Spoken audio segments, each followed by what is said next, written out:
kar khat chuang zet chu ina kanu nen kan tom deuh chota kaparun kalve reng bok kanu ne na a in lamain son le mai dur chuan ange na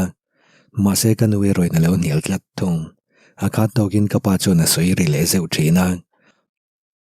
kanu hian in son lu le hi du ta se chuan kan nial lem lawang ama chak thalo bok nen ke na te ka thokanga ama chawa kalsan chu ka hre wanga ni pakhat avoi khat nan tak meu Alfred an tho na lama chuan kal katuma a chan po kanin zui nuwa a birthday masaberania va surprise ka du wanga ne present box te tak te nen chuan an tho na lama chuan ka kala ka thil pek tu ri hau tam viau ma se a du ngei ka be se na ka nei lo bok nen poisa ka nei lawa he ai thil trai ti sak ka duwa ma se ka poisa nei na tin ngang lawa ne min lo hre thiam lok Alfred ka mudua khonge office om le me chapakat ka mum ne na chuan ka tia enga tan ngei ti ngaran tia thil pek ka duwa ka ti rengot abial nu ka ni ti soilan kher ka tum lo let le zok ro a boilu tu ka muman lawang che a ti chuan felinai local ti la ka ti le ram ma se min tham lo mel zetin a nui saka ente tu po chu ni la a muman don chuang lo che a ti le mak ole eng ti gange hunol chu nayang le poilo ka local ta sa heta hen ka lo ngak mayang tin thut na ola chuan kal katuma ka bana ron manin let le ro nangang mei che chu Alfred na mungai lo mei che zak thei lo lutuk Alfred sumi du wang cha heta ron kalini ti ka hriat lo ring su ka bana ron man chung chu na tia ka ngai thei der lo min dom na chu ka phi soka ka chung chang eng mai hriat lo chuan khatiang khan voi khat ma tong le to sung che ka ti ve fak zak thei lo hiana i chung chang hriat ka mamo lo ilan da na tang le Alfred na tho nai ron kalchil ngam da na tang hian engang mei che ngei ni ti chu a hriat ve walom a ti le ngat mai chuana hetiang hian em ni midang ron kalte poi biak thina i hoi hom lo hle moi nung chang moi ziranga hle ni hi ka ti le mak rum lu tukin min ron en in noi bera ka num bok nen na thok ho chu han boi boka ke ni chu min ngai ven lem lo chuan he mei chen Alfred ka mo phal lo dana Alfred laka rel ru put dan tu ro mang chu ka ngai to thiam ngal mai bok mei che pakhat ron kalin nawa tu in thlisa chu mei che ne na chuan ron pe a akal son le ngal mai bok kanin mel ring lai chuan ama le ama chu tuina in the a che zia chu mak te lu tukin kalo en ring ringot Alfred chu om lo walom ka ti tak tak a ti le chuan ka bo zual deu eng thil nge thing ka nung lama train Alfred chuan a ron tia kein her ngal wat Alfred chuan min mel ru na Alfred ibil nu hi ron kala chuan ni om lo thu le lo ngak lok tur che ka ti kan dot soyanga min pu tlata rilve ka tum ngel pon ka thu soi oi du levin tuin min the ringota chunu chuan ti zat a do thei lu duk chu mak ka ti zok felina hetianga che tur hi ni lowasin min dem ozita Alfred na ti chuan mak ka ti le do ta soi ni kha tui hian ka the reng lo ka soi zo rual chuan rum ngutin aron kal na ya ka kuta ka nau ken chu aron langal vut bok ka thu soi chu a oi lol lo ti a mela lang chiang ngang bok no king ring chungin ka the lo video mo a o chu a khau fur to ni chin khana che dan mak ka ti ema wangin chet mai na chang po ka hrelo ka nia khamilai khan he mei che hian ka kuta no waron me bel chot chotani ka he mei chia ka soi mek lai chuan felina do choi tum su rin pui hi ka kazin ania do te soi don lo ti ka hre chiang view bok a ti le ngota ma se eng ma ka ti le nem ka lo nga tur tu che ka soi mai zo ka lom ama zo khian ka soi mek lai chuan i thu soi eng ma ka hre du lo rin pui ne na khan ngei dam dil ro chuan boina zo ni mai aron ti chuan oi lo lu tukin kamel hoa Alfred angai kher le nem thil riat sol palwang mai nia rin pui chuan nuam lo ti bel fe na lo ti a lem chana thiam le tuk ka ngoi ringot Alfred chuan min en ron bok ngai dam chu dil ro aron ti le ngot engma ti sual ka nei lawa ngai dam dil chan tur ka nei lave ka ti chuan a tho chuak hok thata ka soi lai hian ngai dam chu dil mai ro ka bial nu poi ni mai theye ma se mi dang te noi che turi ni hau lo min hre chiang le mo ka tia engtin nge chu tiang mi ze putur chuan min ngai thei zok ne ngai dam chu dil ro ala trong zoi le mi dang te chuan kan thu soi chu an hre pak ve kher lowang ma sen boss ber hol la ya taka ding bok nen an ron hoi le rek thena na thok ero an tam lutuk lo kadil don lo ka tu soi khai woi lo wani poin poiti na ka nei lo ma seng ma ti sol ka nei lo ngai dam dil na chan tur ka nei hek lo lo lul zeta ka ti chuan a thin rim mel to tak zet ngai dam chu dil ro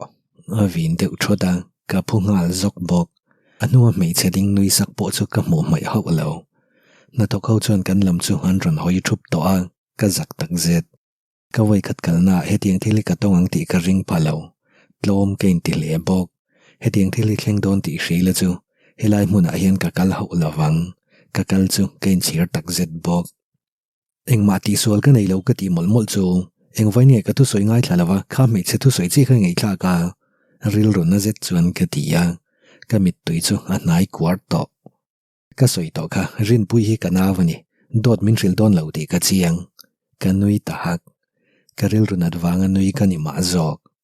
chuan ke chu min hre chiang ngai ho lawani te ro a thae helai hmuna ka ron kal hi ka ti sual tak zetani tin pon lama chuan chu ka toma ka ba na ron man le man thram ngai dam dil chu eng wanga hre viu ngei ni thili ti ding lawa ngai dam chu dil mai tur ni lovem ni eng wanga chapo em ngei ni chapo thei ni nin hriam ni a trong kam man chuan min thong dot ka thin nun chun na vong bok hetiang takhian min musitang ti ka lo ring phangai lo nie chapo thei ka ni lo ti ka hriasin masin tu tok na chu ka nei ve ka thil ti sual ni mi alewa chuan ngai dam ka dil ngai lawang tin ka ban chu ka thinga min thla du lo hetiang hian min musit ti ka lo hrelawa ka tak zetani he kanu en kolna ni poisa tam taki manga chu mai po ni lavin poisa vain ka thiang limna ka hlan bok che ha a om thove helai hmuna ka ron kal hi kein chhira chuti rual chuan lomna pakhat ka nei ka chungai ril ruput mang dik tak ka hriat wanga ne ka hriat pha wanga ne tuna tang chuan kanin kar lem zet kha top to ro se nang hian min fiam kul mai ti ka hri thiam to i poisa ka man zong ka arang lamin ka ron ru let le vekang che ka trong zo ema ka tu soi chu ama chi na hriang min en ngora eril ru ka ti koi su ka musi thau lo che ngai dam dil la engki ma felani mai ka kut chu ka thing ngek ngai dam di lai chuan thi po ka du zok akut ka thin na ka box ken chu ka thlau dei le ngal alfred chuan ka thil thlau chu chara a hon chuan a ming deuh ok min run en ngal vut bok i birthday surprise tur chen ka ron kala mase nang chuan za na ko na min tin tir ani he ka thei ngil to ngai lawang tin min von to lo boka building atang chuan ka chok ngala taxi man mai tur ka mulo building lama chuan ka hoi let le zoka alfred ron chuak lai ka mu chuan ke kal mai chu ka du ta zoka ani so mu ka du ri lo pen thum chi ka pen tia ka sira motor ron dinga en po en lem leilawa man mo zeta kal ka tum lai chuan motor chu reno hri da chuan min ron kawa ka lom zia chu a motor chu nga chuan ka lun ngal vat u hre ta ne na chuan tlan chu ngal vat turin ka ti ngal bok kan tlan chuak chi atia alfred apo ka din na lai kha aron thleng ve chi bok min en zui ring ti dar thlang rang chuan ka mu reng ka tho zui hama ka tra chuak lutuk chu eng ti chi nge po ka hrelo u hre ta po chuan kom tan chu min en le zuk then eng thil nge thlenga alfred kana ran zui che boxia rei fe no a chuan atia a thil thlenga tam lutuk ka ti sip ringot kom tan chu hre thiam takin eng ma min zot zui to big lo na chui motem maron ti te deya tho hakin lu ka thing kanu ten tora hong thara hi thok dungem ka benga ver zar mai eng dor nge ya ka ti chuan restaurant ani thu soya manager turela mulawa lopo chewak lawang i du chuan ka lo soi sak don che nia atile ka nial phal te ulo ka lom ngo tang chu ka lo ti wat tlem chuan ka lim ve ta deve in thleng in min thla lom thu te soina in khal liam thleng chuan ka en zuya nu ka lo ho kanu chuan tv lo ena i waran ho ma ve a lo ti sep dar kar khatvel bak ka thang lo ka chodon kan ka phur nen in ka thlen meu chuan ka chaw ngul thei nia nu mutlok ka du ni o kaluna dewa tin chuan lam ka siama khuma chuan muin alfetamin trong khum dan te chu ka ngei to let le a ka thin zon chu ana de ngut to engtin nge ka tiang thil ka ati thei zok le min hre chiang ve le mo ka tia kalung adam thei mol lo chuan kha mei chenu po kang Alfred Bale nu kani ti hring chui na hrelo dera Alfred kha na kazina ni thu soi ma se kha mei china meldana khan unau pa angina en lo ti ka hre chiang hle bok kaum mai thei lo kamut na tang chuan ka thau chuak le hloi thina ka thin rim le ril runa boxi chu ngai na hlol ka hrelovani per room pon lama thoma ran oma tong ri bulbula chuan tunge ni ti ka hria room atanga chu ka tum lo zet na a biak ka du le tlata voin nge hian eng kim soi fel vek ka du room train ka chuaka boite ilo tho har to mo hey Alfred alo leng lu chia ilo tho fu khop mai kanu chuan alo ti zung zunga Alfred anen chuan kanin en rana nu pon lama kan vein bilok nge o kan rei lawang ka ti sepa kanu po chuan eng ma soi boilo neng ma soi lovin pon lam chu kapan ngala Alfred po chuan min ron zui ve ngal mai bok a motor bula chuan dingin kein herang eng wanga helai mun ron kal ngam ngei lani tongkam vi na biak ka tum lo kanu en kol na tan min pui na sa ema na takin min siam ma se alaka tongkam vin mang thei ka ni lo ti ka hria babe ati sup chuan lu ka thing naka khatiang kha chuan min ko to lo la ka lom viawang ka ming zui hriat kha ka ti le sepa hetiang he nom tlat lo te kom dan ngai thei lo ti hriat zet chuan ati tam mok ka soi du chu ka soi tlang ngal mai nga keile kanu ka pa chen in min pui na sa ema ichunga lom tu soi sen lo kan batak meu mewani kanu zeina tur poisa mai ba ka adam doin om na bil zong zong min pek sak vek boka arang lama rul dan si kalau ngai to don nia ka soi zo chi chu ka dara ron man chot min thing de unok bok hetiang he nom su ngati rok ka hoi koala midang mu turan om lo lo min thla te min mu palange ka tile room rok chungin min thla ve mai bok min von na chu anangut ngut thei hetiang he nom su ka bial nui nia ka ti tur ka ti ni mai poisa po ka ron soi lang to su thin ri min sum zet chuna ti chang ro ka ha ka rul lo che ni chuan min mu sit nan tak i mang zel don ti ka hria chu wang chuan ka rul len le nge yang che ka rul len na tur che ni pot chuan eng po ka ti mayang min hre chiang ni lo nang hian min hre chiang lo ma se ka mi je tam jok chui hria poisa ka nei na tur ni pot chuan eng ma ti hre ka nei ho lo ti nen lam ka soi zo rol chuan ka biang ri ngal chor ka binga ki ngal vong bok ka biang chu ka doma atha topin min beng boka anna lutuk kamit tui chu ka ril runat lutuk vaina nam triama he pa mu la ya tra chu ka tum lo bor ka biang dom reng chung chuan ka hoi chuaka Alfred chuan a kut chu alo en vong chuta mong changin min ron ena babe ka tumani lo ti pa min ron ban tum chuan ka lo tol son ngal wat kom dana wang chuan a hrilai mel le bok tikhan kanin kar chu tom ro se chuan kanina emo khoi muna po min muturin ron kal to sung je poisa ka nei hun keima ngein ka ron mong che tin kanin lama chuan kal ka toma thui po ka kalman main kanung lama tang chuan min ron ko let le kati pal khatianga ti che kha ka tum lo min ngai dam ro khatiang kha kati le to ngai lawang tin in thiam lo na khat chuan ron ti zung a thleng non to don lo kati ve sep o khatiang khan kati to lawang min ngai dam ro ngati le ka ngai dam che mu le che ro ka du to lo kamit mu aronin lan to sung che tin ka tal ranga in chung a chuan ka lut zui ngal min ron zui lawang ka lom da izok khong Alfred chu kanui na lo ti wat aman mua hotlang ta ni kha tin kanu ne na chuan lam ka siam tangotang Alfred nen kanin kare kanu ne na ka ril chuan makati lutuk dona kala zeb rin yang chu zana chuan u hriat ne na train call ka donga kalawat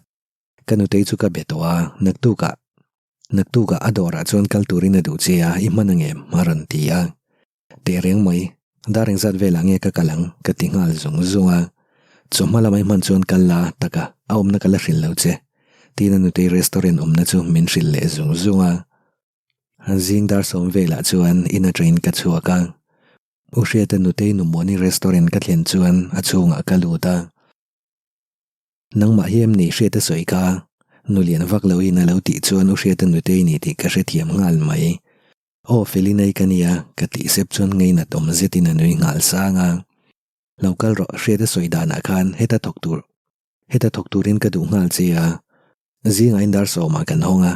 zan lama dar ruka kan khar le classic line ni bok nen kanin khar ma thina nga le chan via kanin khar tlang pui ati zung zunga makkati deu achan chu restaurant hi chon jing laman hong tlai ni chuan zan lamanin hong rei thin lenin ka resia makiti deu ni ka ring zan lama hon rei ka du dan ni vaklova achan chu atam zogi mai chi kan ni sia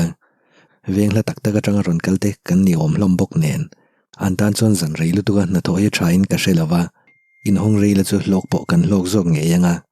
mase pathian zara customer chu kan hai cham bik lawang trong kam hriat nuam zeta ati wang chuan abula na tho chu ka phur to tak zet voina train na ka tran ngal te thur thu ka soya mase nak tu ka tanga ron kal tran tu rementi wangin dora tang chuan ka chuaka inlama hotlang ka tum zet nangin ka patlo ka du wangin a in lama chuan ka kal le ta zoka ka pa in ka thlen chuan nula bokan kongka min lo hon le khonge ka pa ka ti chuan roma thu soya thingpui du ngem ka lo lum donem ni ka pa roma ka lut tur chu ron tia angai lo mai thil ka lo ei to a tin ka pa roma chuan ka lut langa ka pa chu banglam hoin kau cha hian a lo thua ka lut thom chu hriang poin om lo pa ka ti sepa aloin her ngal vot boite i lo kala ni mo nang mai nem ni ron kala tina kut chu tina kut a thalak ni om taka ken chu lekha buka ra zep tha o na thar ka muwa nak tu ka train ka tran do na ka lo tlo koi lok che ka ti chuan a bungut nguta kar khat lai ka pa hi ka tlo to lova a cher ria vin ka ria pa inom vak lovem ni iwa chere mem ve ka ti chuan a nui maya kadama lo min ngai to su ka thania ati po chuan ka ngai a thazan lo boite room lama kanin belok donem ni ati chuan ka thau chuak wata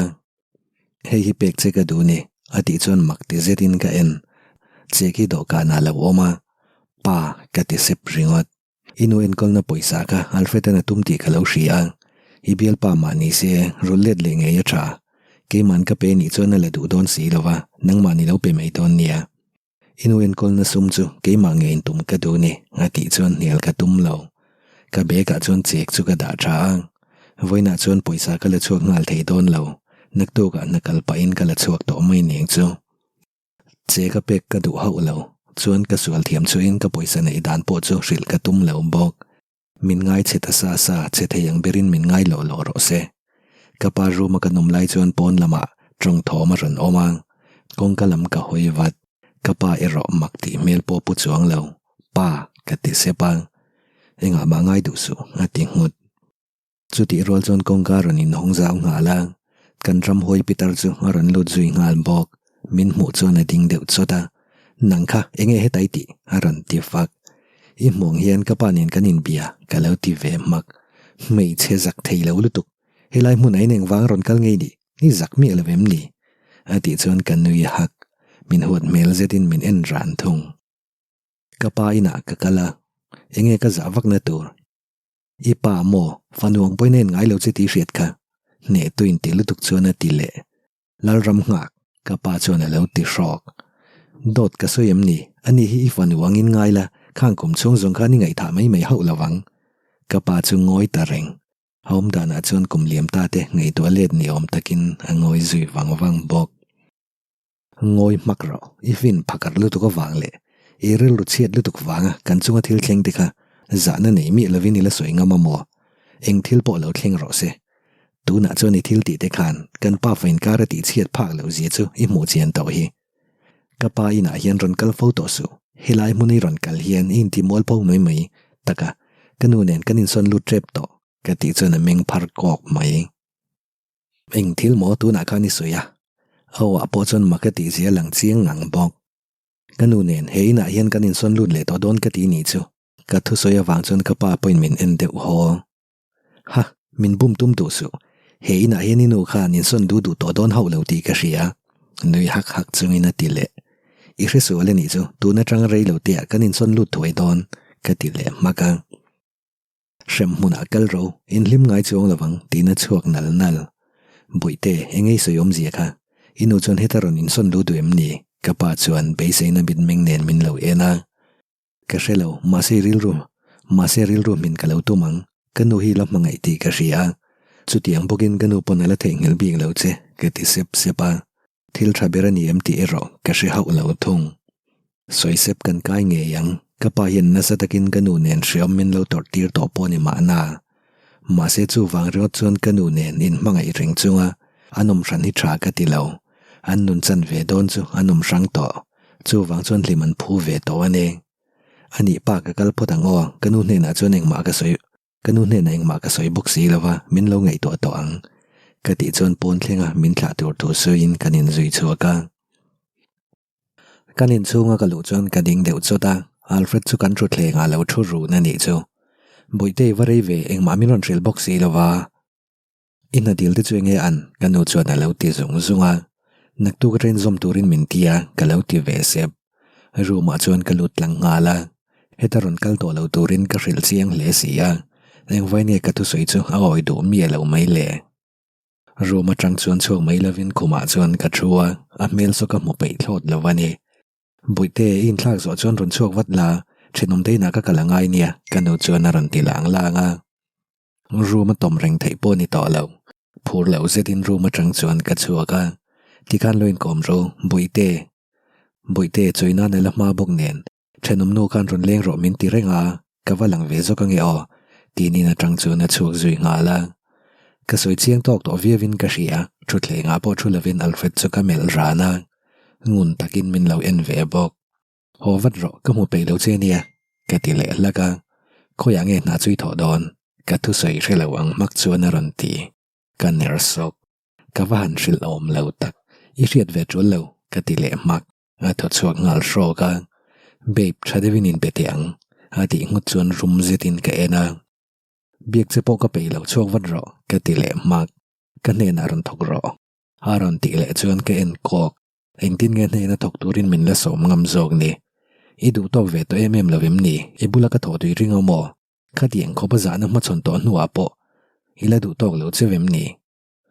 ka thin rim na le ril runat na ron thar le in ka opo chu ka thunun man lo ngai koi su mundanga tho ai chuan ka ne na ron thok ro lo po tha zo kang aron ti le te chuan kana zok mai engang pon lo thadon ma se ka du lo ni ro se I ne na thoi chuan ril drama thi po ka du zok ka ti le fak a mai chu a tuai po da ar sa zoin om tlat lo te thadagin biak ka du mai chawania thatak chuan kanin pelova mi kala bedu poi lom hle tur ne thatakin hei kanin bereng ani lom ni ibula tok turin min so ma te ro ka chan na chu ai ti ni e ibula ka thok ngai lawang ani chuan khong ei tho don min ril ro engang na nge ni ti nen he mi hring zak thei lo lu tu khi eng ti ti chi nge po ka relo chu tiang I hriat angai ho lo nang ne in biak reng poi ka pe lo chu wang chuan kanin atang hian chuak vat ro ka ti le thada tun lai pe chu ka thin che ta zo ala a chan po ka relo ka mi hring ngei em mai nen in ma chon reng te ka pe lo ole min ril lo po ni la ka hre chuak thawang ti na ding vota ron hoi let le to mi lovin kanina tang chuan a chuaka amang mai ka chuni ka tum to lo kanu en kol nan thei top min chho puya wange ro ina chuwa ka lo ma se min ngai dan chelu tu ka wang ka chuan kalung hi adam thei thlot lawani atuk lama chuan bengka kal koin poisa chu ka la chuaka beg lian lu tuk lo ka kina chuan ka da ngal vek restaurant lama ka kal masa hodona Alfred chu ka pe to mai ning chu poisa hi ka pe nga kanin kar chu zo fel lo ro se kana to dan chu a dam phian mai customer hovin bilan run pe ya chu ka lo boi pui zo der kani khatna hani wange ni chu akal chak ka ti le bok restaurant atanga ka chu anu chon Alfred ka kol zui nga la a boi lo ni nge yang a lo lavata hunoli nem ka ti sepa itan chuan eng tiklai point ka man a ran ti supa ama ka chu ni se trong kam man wang chuan ka lai le to ang ma se tu na chuan ke nga ma thok thei tlat lo ka mi che wang kan zak takin min siam ti le kut hel min thlak ti zong chu ka ril ro a om ani chuan kanin mudon em ni tin kom na ka rila aron thlen wat tur tu sein phone chu ati to pa kong sira chuan ding in a lo thlen hun ka lo ngak reng chu ti lai chuan ka phone ron ria u hriat ne na train ne ini khatna ni boka Xiaomi tiem hatla ki tiem aron ti zong zong te ulo nuam lu tuk inu te kha fel ro puisia ka lo ti vata alo mo mani chu nu te hi chu midang point an ngei na thin reng ania atong tu ve a choni hotem ni alo ti chuan kaloovat Alfred nen kanin mudon thu sui ka tum lo u hriat nen chuan kanin pere em to lo ama ka chuan min tu thu sui fo bok nen abula kha nuam ka tilu tuk ngai lo tun no e ro min tu thu sui to ngai lova ka thian ang che na oma abula nuam ka ti sot viau bok kami pathian nei ve chun ka ti ngam sak na min mu sak mai pi alama kanu min ngai to pu ye me ama ama ka chuan Alfred na thil ti ka hriata wangin ka pe hel ram chen ma se tu na chon pe hel ka tum to lo Alfred na thik ti ka hriata vain pe hel ka tum ram chen ma se tu na chon pe hel ka tum to lo ka chen thata ka nia min ring zo lo tu mi pa wang mai mai pe hel chu ka tum to lo tak zet Alfred po chu ron thleng har lo ka ma zo na motor ron din rol chuan a motora ka luta tlan chok phot ro ka ti sep min hel zui big lo kanin lama chuan atlana kong chan vevel kan tlan nu chuan ka bek ka hai rak raka hei poisa tur tin ka lek chuaka motor chu kong si ra ti ding ngal rok kaloin ring box si lo nen malama chuan ka bulop mai I molami ka thin phut dot chu ka doma chiang zetin min en engtin nge poisa hi nei thei nga ti bol mok ka ne ya tok ka nei na le zel hriat tum su I poisa kan man za che ni kha I du chuan I chiar non le don nia ka ti chuan a room rok engtin nge poisa hi nei thei nang hi angoi le ta daya ha thil te nom ti tu rain min ngai le to niang pui chei lo la ro I poisa kan manga ka pilet le ngei tur chelom ka ti le thin urin sum lu tukin min en babe voi khat si ka zot nun leng che khoi atangai nei nge ati khau le fur to I hriat angai lo ka ti chu mani khan ka soi chiang viu ni lom ni poisa ka nei theinan chu ning po ka ti mayang ti le ti hreng ma ka nei lo ka ti to kha ka soi zo rol chon steering chu a chum bur ka lo phudor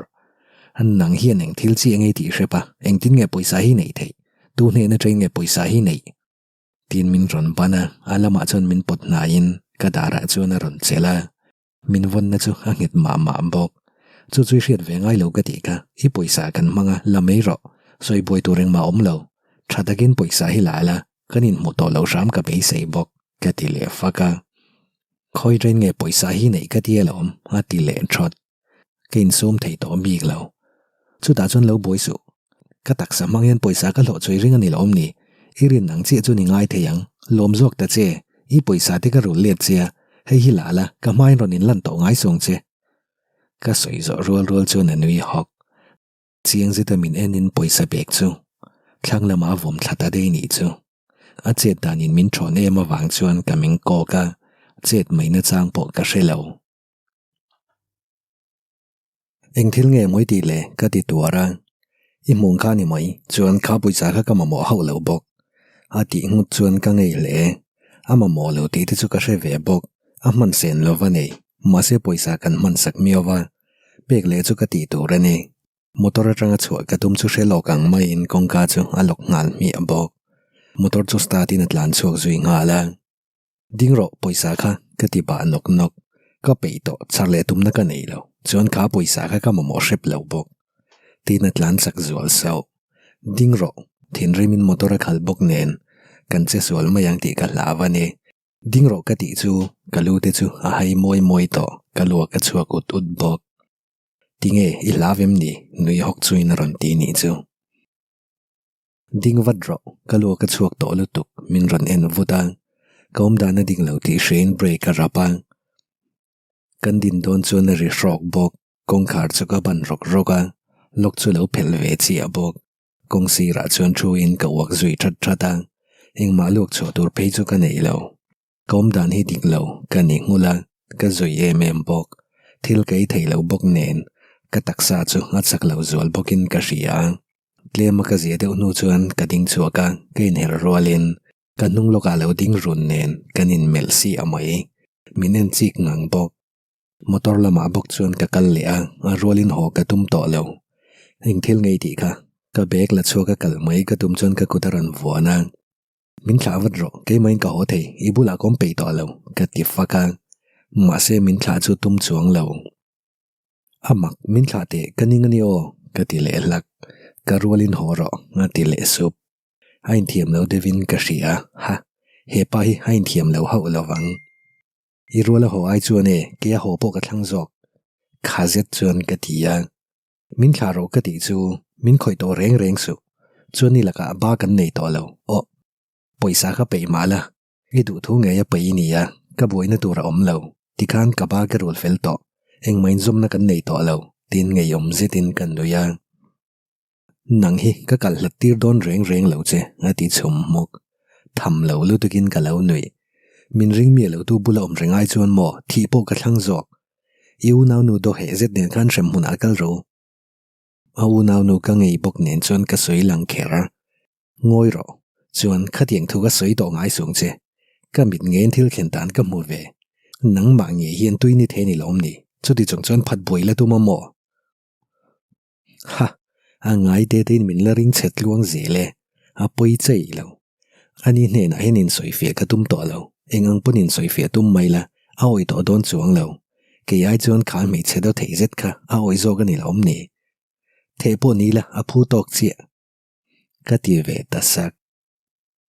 a kut chu alek kang o ya min beng don an I ringin chau zet chuan ka lo mel ve ma se top chutin thin rimin thunun tum ti hriat zetin a tho chuak hol hola hetiang mi che he ni ti ka ring ngai lo I hre chi lom kha I ka zen ka veng phim khur leng che ka mule ni chuan tuin ka thele du mayang chuan hei lo hril ro mei che pui tling to ni ya ka ai po no pa dei to zok dot soi zot ka ching tam to su se hetiang chuan tu mi pa mai nan nei du lawang ka ti le mak voi khat ma min muturin ron kal to sung che chuan I chunga lom tu soi ka babok kanu thei to bin minen kol puya vain ka lo me ma se chu wang rot chuan imiti dan tika ken liam don ti na ni lo mi hring ril ru le thin lung na ve thei ka ni ya min hmangai thu soi ring chu min ring thei lo tu mi populom hi ka thei bik lo wani hunte kalanga min hmangai tu dik tak chu kala tong ve me mang ki in ka kal ngal nal nala ding ro aron ti zui thot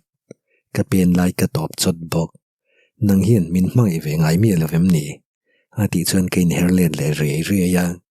ka hmangai ngei che lom ma se min ngai dan le I chung kam man te ka paidam thei lo ka hmangai ang che hian min hmangai ve ni la chuan nang ma me tu thluk na siam levin kha mini thil khen dan te ka min zot nge yang ma se ka soi ve ma main tu thluk nei siam nga la min hmangai thui soi hi rin har sa ka ti to ni ka soi zo rol chon tot mel zetina thot chuak le hoka ka hmangai che in ti thiam lo chang chu kan nei lo thei lo ma se heti anga thu thluk na siam kher hi nge ngai na rin pui chung hi che da na moi lo ema wangin khati anga che mai kha kani eng vai ni ka thu soi hi hria thiam thei mi lo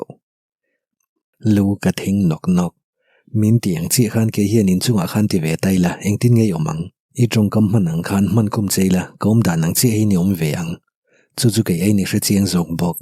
chon thu dik chu enge ti lang chuak bokang